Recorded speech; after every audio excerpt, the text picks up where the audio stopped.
Welcome to Women at Halftime podcast, but not just for women, for you men too. If you're at mid-career or the halftime of life, our inspirational topics are not only fun, but also meant to help you maximize and write your next chapter. Right here with me, Deborah Johnson.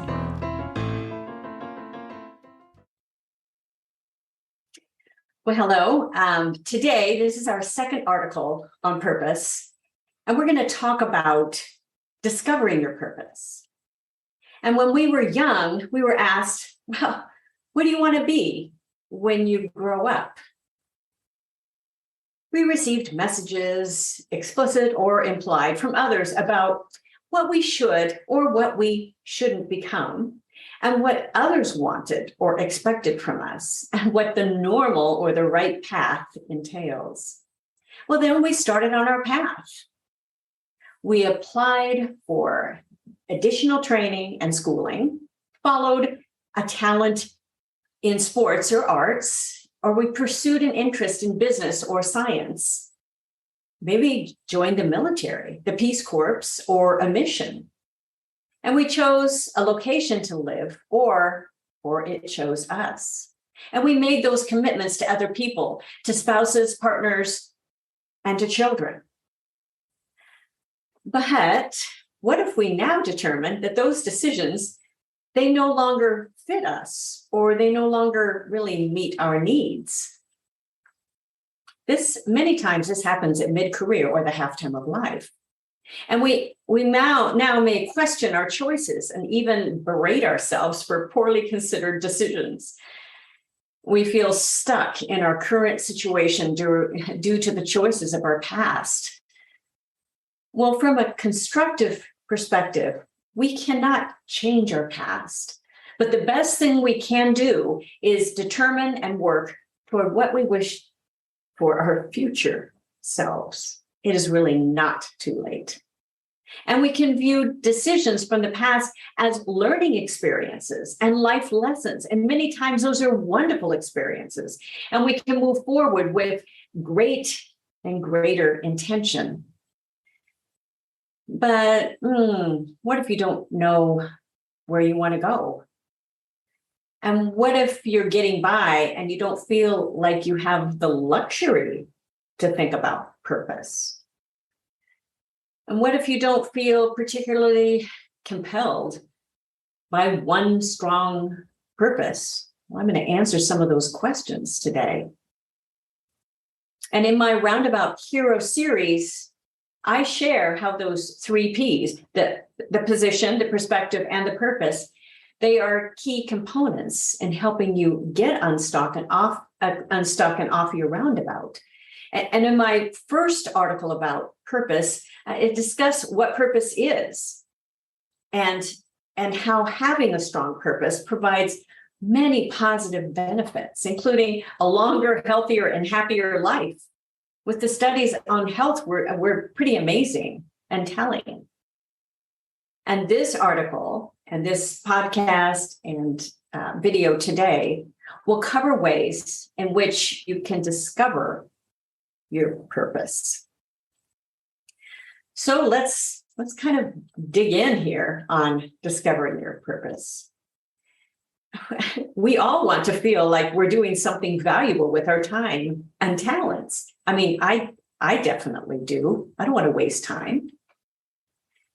I know people who feel compelled to optimize their time and skills, especially in the service of others, inspired by this quote by John F. Kennedy, "For of those to whom much is given, much is required." Now that quote, just so you know, it was taken straight from the biblical verse, Luke 12:48. It was written about AD 85, straight from the Bible. And we have called to be purposeful for centuries. But where do you start to uncover this purpose? And is it worth it? Well, I'd like to start with a few thoughts on purpose. That was said well, wasn't it? A few thoughts on purpose. Your purpose is not fixed. It can change depending on your stage of life, your interests, your family, and your work and your responsibilities. And maybe you thought you had found your purpose, but when you pursued it, you were not as fulfilled or inspired as you expected. And you can adjust and evolve your purpose, which is good news. Well, your purpose doesn't have to be as grand or as lofty as maybe solving the world's hunger. Your purpose can be as foundational as bringing in enough income to your house for your home to feed your family and clothe yourself and others around you. You don't need to create something brand new, a business, an organization, or an event to be delivering on your purpose. It might be something that you're already doing. And your purpose doesn't need to be yours alone. You can join forces with others who have similar interests and objectives, and that's very freeing. You may have more than one purpose at a time. You may be supporting your family through your work and also being the primary caregiver for your children or an elderly family member. Many at mid-career, at halftime of life, they are doing both of these still. They're that sandwich generation. So keeping these thoughts in mind, let's explore a few ways to identify purpose. And I'm going to share some questions to help you develop this in your mind. These questions are also included in the purpose workbook. You want to make sure that you get that. It's free. It's a free download. And I've created this with exercises and journal prompts to help you think specifically about your purpose and apply this to your life. So here are some questions to help you discover your purpose. And if you are just listening to this, think through some of these. If you were given a year off from your life to work or volunteer for the organization of your choice, well, which organization or the type of organization would you choose?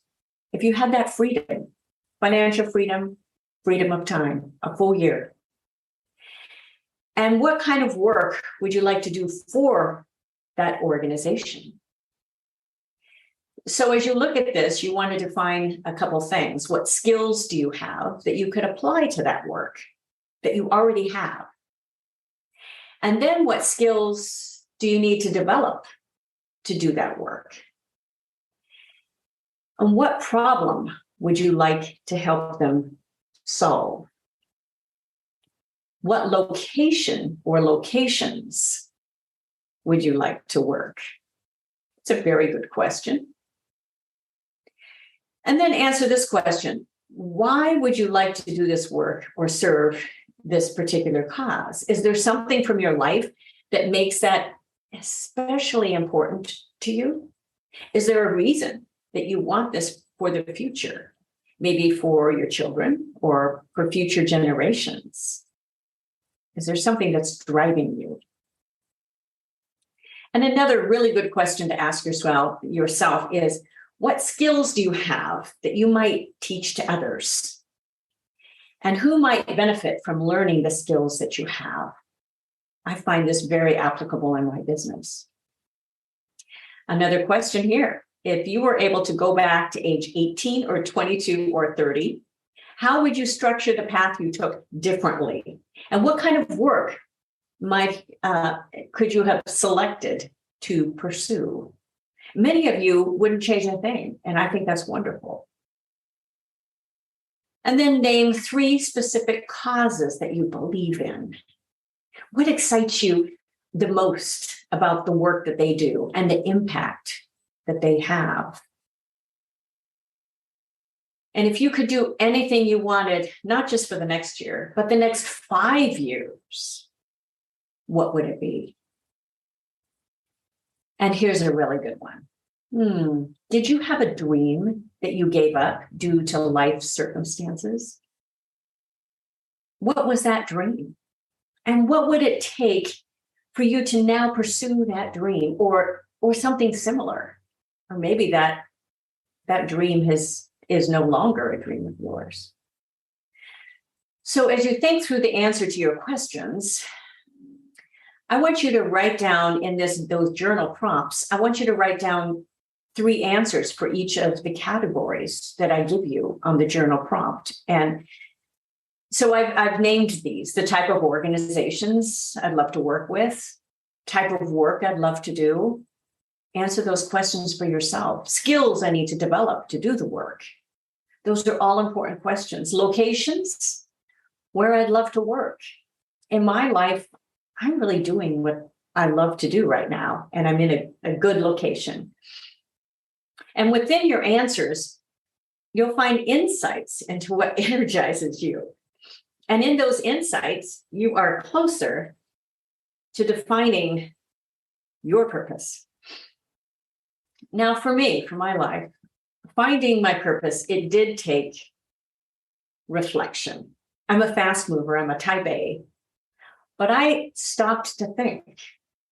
And in thinking about which of my actions gave me the greatest satisfaction, well, I had an aha moment.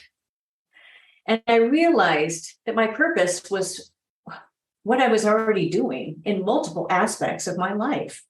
It was encouraging others to be their very, very best. I didn't have to find a purpose. I only had to understand that I was already living it. And this applied for both music, and it applied towards speaking and in other areas of my life. So in my music career, I was helping others experience the joy of music, encouraging them to improve their skills. I started teaching when I was 13. I was able to bring out the best in people. It took me all the way through. And in my family, I was raising 3 boys, encouraging, also disciplining, but I was encouraging them to be caring, competent, and contributing human beings, like self-supporting, a big goal for raising kids, independent contributors to our society. And in my friend circle, I was bringing together small groups to inspire each other and hold each other accountable, encouraging them to discuss, reflect, and commit to improving their lives. I started these groups when I was in high school, leading other groups. And those groups have been incredibly beneficial to me as well. I've never quit doing that sort of part about my life.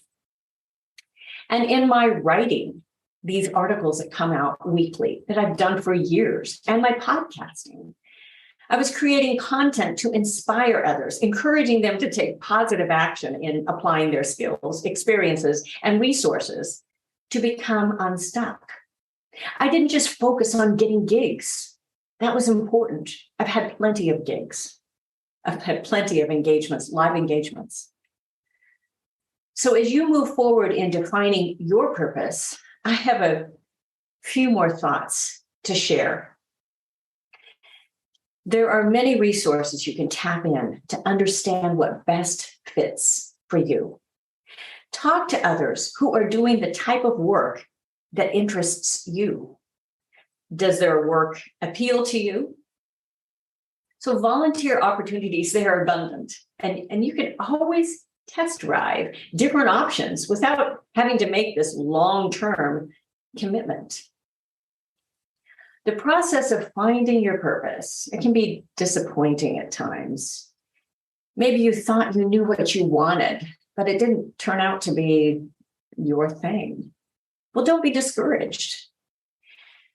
You'll likely need to go through some trial and error to find really what fits. Every time you try something new, you'll get closer to finding what works. You can't give up. So keep that perspective by considering the time and the effort that you're investing as an opportunity to create new skills and experiences. I think so many people do. They just give up too soon. Transition can be difficult, especially when you have been doing the same thing or working for the same organization for many years. There are some, like in the military, professional athletes, it's that repetition. So how do you know what you should do next when you haven't even known anything else? So you have to be patient with yourself and be open to trying out some new things. And go through those questions I provided and test drive some opportunities. Don't put too much pressure on yourself to have to know exactly what you want to do for the rest of your life. I mean, you don't have to do just one thing. And if you don't like a choice that you've made, well, you can always try again. That is a specific mindset. So go back to our perspective articles on mindset. That will help you. Having others who can act as your sounding board, your cheerleader, or your accountability partner can really help bring your thoughts about purpose to life. They can give you some of that input, especially if they know you well. Verbalizing your thoughts, it helps you think through your interests and your options. And having that accountability partner, it puts you on track to take action when they ask you, how are you doing? What have you done today?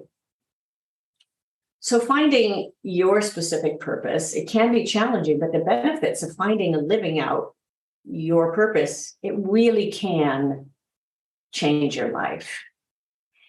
And in my third article in the coming podcast on purpose, it will be the last of the series on the Roundabout Hero series, I will be discussing taking action and digging deeper into living your purpose. But this is such an important subject. It shouldn't be this big mystery. Again, I want to emphasize, that's why I gave that example of what's going on in my life, is that you could already be doing in many ways and living your purpose and identifying that. And don't be upset that, I need to find it like something else. You might be doing it, but in a little bit different aspect. So that was very freeing for me in my life when I really discovered that, because I had been told, especially as I expanded my career and working as a professional musician for so many years and very successfully, and I still do. But I expanded my career into some other areas, and I was just so told so many times of just to narrow it down and pick a lane, and I have. But I also knew that I was still living my purpose, and how those skills and everything that I was already doing were just infiltrating so many different areas. So be encouraged in that and take some time to journal, take some time to go through those questions. I think they will really, really help you. And thank you for joining me today. Make sure that you connect with me, that you get on our newsletter. It comes every single week. And I think you will find great value in that and great value in all of these articles on getting out of your roundabout, becoming that roundabout hero, so you can start climbing your personal summit. So thanks for joining me again, and I'll look forward to being with you again next time. Bye-bye for now. Thank you for joining us. It is because of our wonderful listeners like you that we keep going strong week after week. We'd love it if you'd share and follow us to not miss a single show, and even write a review. You can also find all of our articles, products, and links at womenathalftime.com.